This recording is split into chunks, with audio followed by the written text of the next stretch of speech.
Welcome to the CTA Foundation CES interview series. My name is Steve Ewell, and I'm the Executive Director of the Consumer Technology Association Foundation. And it's my pleasure to be joined today by Rhian Horgan, the founder and CEO of Silvur. Welcome, Rhian. So happy to have you here at CES 2021. Thanks for hosting us this morning. I appreciate it, Steve. Oh, absolutely.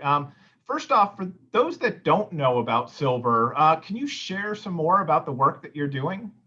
Absolutely. So Silvur is an app that's dedicated to helping baby boomers navigate their next act. So these are consumers in their 50s and 60s who are thinking about what modern retirement looks like. They're trying to figure out Medicare, Social Security, when they're going to retire, and also how they're going to spend their time in retirement. The app is really designed for this demographic to give them confidence as they set up on this next phase of life. Well, that's great, and it's incredibly important. I'd love to hear that. I always love talking to founders and entrepreneurs, but I'd love to hear kind of what what bit you to get you to create a company like this. I know you've had an incredibly successful career at JP Morgan, but what led to the creation of Silvur? So the inspiration for Silvur was frankly a series of conversations that I've been having with my parents over the last decade about their own retirement. I think because I had worked in financial services, I was that trusted child that they had a lot of conversations with. Very frankly, I live in New York City. My dad lives in Colorado. And so I was quickly trying to find digital solutions to help my dad navigate retirement. What was really amazing as I looked out of the landscape a couple of years ago was that there were so many amazing tools that have been built across consumer tech and fintech and health tech, really focused on a kind of a younger demographic, helping them accumulate wealth. But the set of decisions that my dad needed to make were actually quite different. They were all about decumulation. How do I spend down my savings? Will my savings last a lifetime? How do I navigate Medicare for the first time? And I was really shocked at how little technology there was out there to really help this consumer, who frankly is America's wealthiest generation, has some of the highest consumer spending of any generation, and has some of the most important decisions that they're going to make of their lifetime that they're facing right now. And what I was really surprised to see was that the tech industry was frankly just ignoring this demographic. And I think, inspired to help my own parents, I started out on this journey to build Silvur. Well, that's an incredible story. And yeah, it's an interesting market area. In 2019, the CTA Foundation did a study looking at the active aging market, which essentially we're looking across various connected devices and solutions that would help older adults. And we're seeing massive growth. We're actually predicting it's going to triple in size by 2022. But across the tech industry and really kind of across a lot of different industry areas, we're seeing this area overlooked despite the growing demographics. And I know you mentioned that as well. How are you seeing this attention start to change as you're entering the aging tech marketplace? So I think the first thing is that we as entrepreneurs have to really understand that there's a lot of different segments in this kind of aging consumer. And so a lot of times what I see is that the market looks at consumers over the age of 50 as one market. It's kind of like saying that everyone under the age of 50 is the same, which we know is not the case.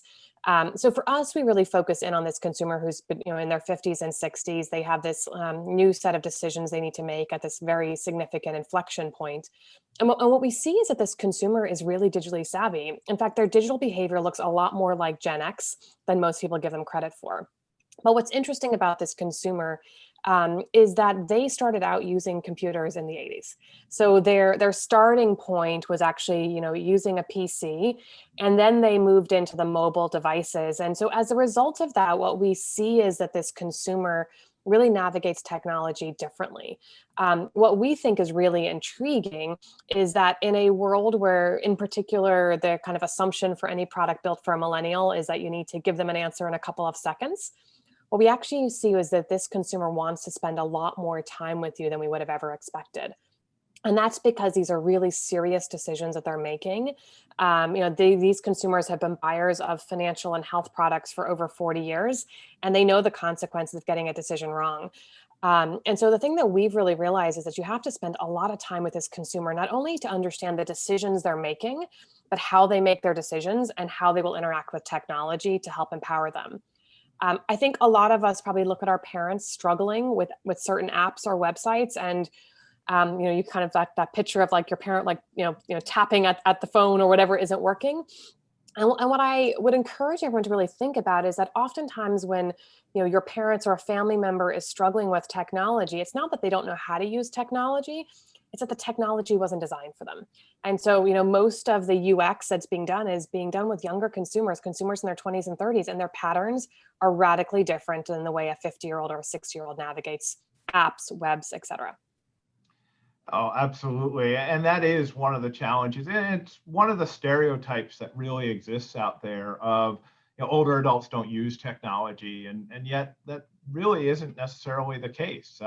We see when products are well designed and built with older consumers in mind, it can have a massive adoption. And when you share what is the value proposition for this technology and help people understand the benefits that it'll provide to them, we do see massive adoption of different types of technology. And I really think it's important, looking at the space that you're particularly going into of retirement and financial advice.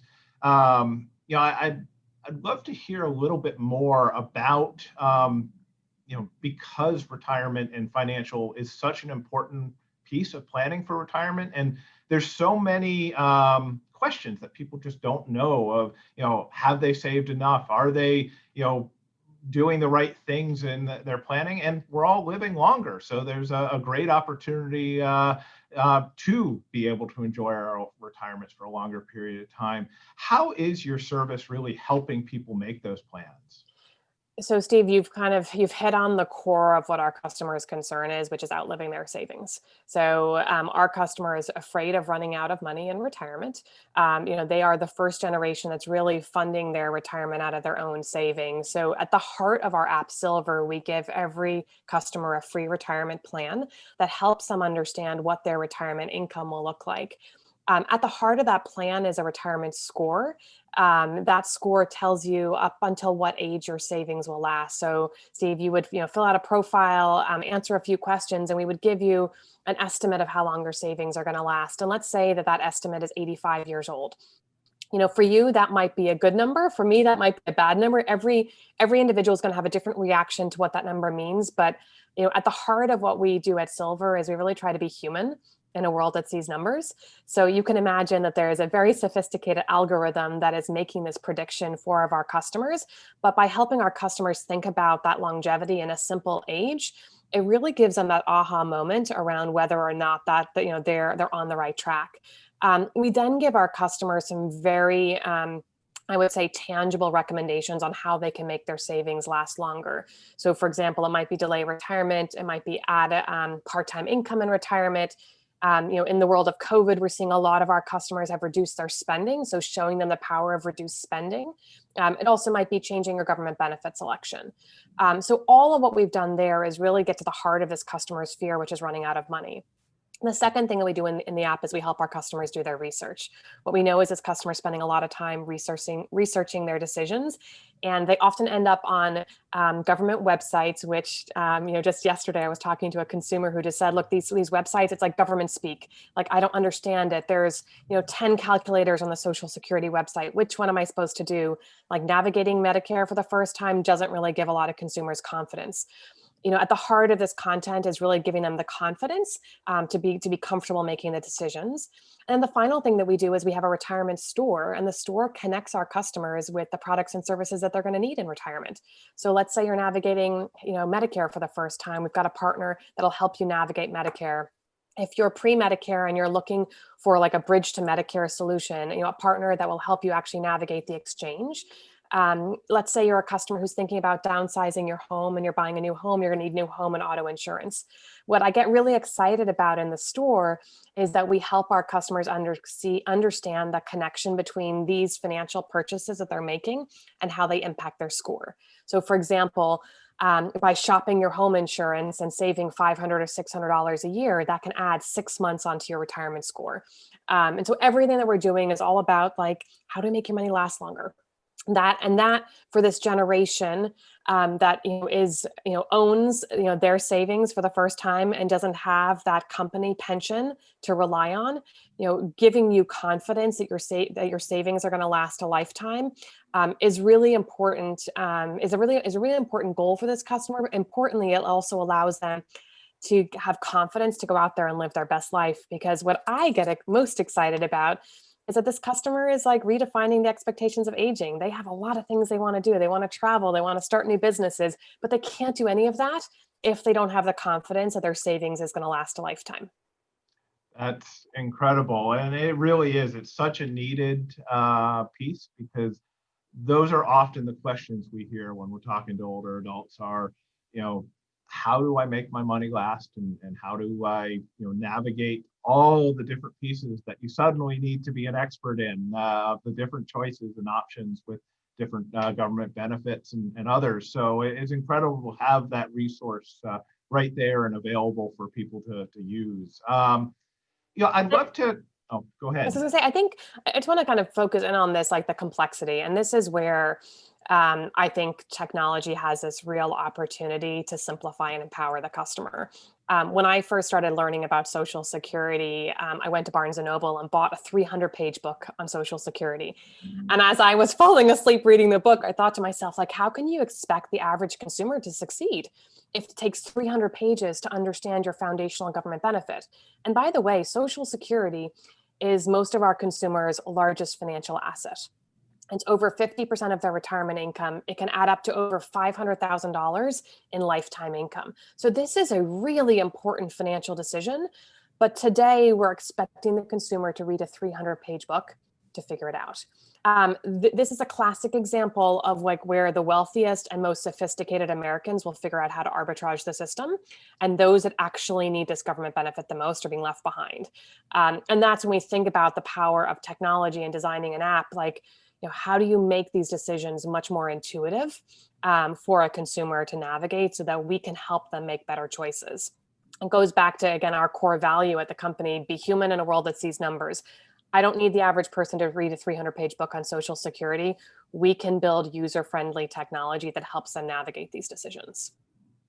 Oh, that's incredible. Because as I said, it really is. It's such a difficult process to go through, and having someone or an app that can kind of help hold your hand through the process and get you the information that you need in an easy to use solution just seems incredible.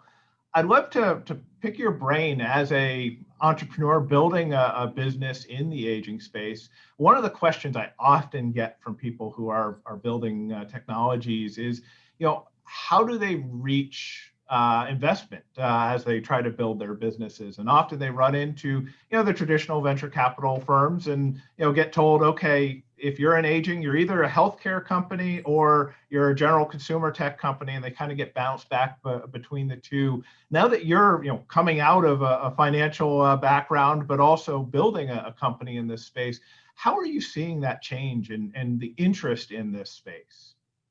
So I think the good news is that the VC community is starting to better understand what the opportunity is with this customer. We've been having conversations for the last 3 years with the community, and we continue to emphasize the large addressable market. For baby boomers, it's over 70 million consumers, 10,000 of them retiring every single day. They control $35 trillion worth of assets. But the reality is that most VCs haven't invested in a business that supports this customer. And so there's a lot that you have to prove. We needed to prove that we could actually acquire this customer digitally. And we did it. And as an example, they're not on TikTok, they're not on Snapchat, but they're on Facebook. And there's a lot that you can do there to reach that customer. The second thing we needed to show was that that we could actually retain this customer and they would actually use technology. And that's just like, I think a lot of what I see today is that you need to prove it. If we were building a product that solved certain problems for a millennial, there would be an assumption that, well, you can acquire this customer. They are online, you can find them. I find with this customer, there's a lot more that you have to prove up front because it's a consumer that this investor hasn't typically backed.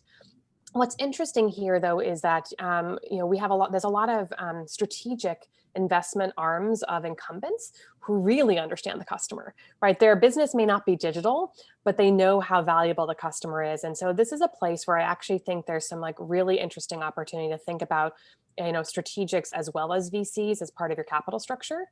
As we've looked to build out our retirement store, one of the things that we get really excited about is actually partnering with strategics to bring some of their products to our customers. What we know is that there's a complex set of decisions this customer is making that crosses lots of different industries. So we as a company will not be the product manufacturer for everything. What we want to be is the platform. I want to be the place that you come in your 50s and 60s to make these decisions and be introduced to these new brands and products that you need to access. And we will then, within our retirement store, we will have incumbent brands, we will have brand new startup brands. And I think that's where, like, as we think about this ecosystem evolving, this combination of venture capitalists really starting to believe in the opportunity behind this customer, coupled with the incumbents who perhaps don't have the same digital prowess, but really understand the value of the customer. Well, that's incredible advice. And I have no doubt that there's entrepreneurs watching right now that are taking some notes and looking at the model that you're building and finding ways to better engage in this space. So here we are at CES 2021 digitally this time. We're going to hear a lot of announcements of new products, new technologies throughout this week. We're also going to have a lot of conversations about what are the technologies coming down the road in the next 2, 3, 5, 10 years even that are really going to impact all of us, of all ages and abilities. And this doesn't necessarily have to be related to Silvur, but I'd love to just hear, what are some of the emerging technology spaces that you're interested in? Well, to me, I keep going back, and I'm gonna stick in the aging space. I keep going back to like how you design an experience that's really uplifting. And the contrast I want to give you is Apple Watch versus Life Alert. So if we think back, over the last 40 years, there's been a number of brands and experiences that have been built around the aging market. I would say Life Alert's a perfect example. Another example would be the Villages in Florida, which is the largest retirement community in America. But a lot of these products that have been developed over the last 20, 30, 40 years were frankly built for our grandparents' generation. Today, you are just as likely to see a 50 or 60-year-old wearing an Apple Watch as you are a 20 or 30-year-old. And so the challenge I would give to the industry is like, how do we build that delightful experience that empowers the consumer, that you feel proud to wear, that doesn't make you feel old. And as we think about like how technology can empower customers, you don't want people feeling old. And that's where like we get really excited about the power of design. And so when I think about the app Silvur, like I really want to be the Apple Watch of this set of decisions that you're making rather than the Life Alert. And so I would just encourage consumers and entrepreneurs to be really thinking about like, how do you to get strong adoption, you really want a product that really empowers. It doesn't actually feel like you're on the decline. And that I think is going to be the big breakthrough over the next couple of years in the aging space, is how do we make this technology uplifting and empowering rather than about death and decline.